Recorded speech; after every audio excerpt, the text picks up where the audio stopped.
තෙරුවන් සරණයි සියලුම දෙනාට තමන්ගේ සියලුම ප්‍රාර්ථනා ඉෂ්ට සිද්ධ වෙන්න කියලා මම ප්‍රාර්ථනා කරනවා.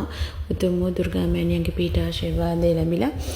දරුවනේ ගොඩාක් දෙනෙක් කියන්නේ මේ වරම් මාලාවක යම්කිසි ආකාරයෙන් අමනුෂ්‍ය දෝෂ කොහොමද තමන්ගේ වරමට ඇතුල් වෙන්නේ කියලා දැනගන්න.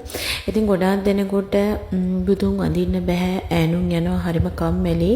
ඒ වගේම තමන්ට එකිනෙකා නොරුස්සන ගතිය එනවා. ගෙදර ඉන්න අයව පෙන්වන්න බැරි තත්යකටපත් වෙනවා. එතකොට තමන් කරන රැකී රක්ෂා කටයුතු අඩපණ වෙනවා.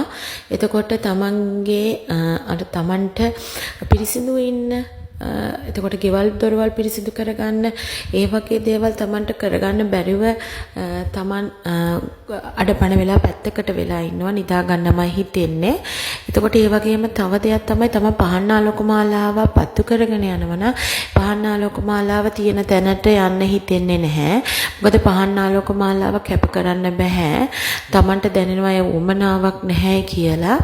අන්න ඒ වගේ දේවල් වෙන්න පුළුවන් අමනුෂ්‍ය දෝෂයක් ශරීරයට පැමිණියාම.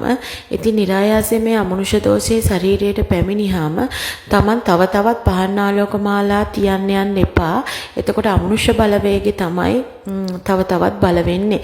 එතකොට මේ භූමි සීමාව පිරිසිදුව තියාගත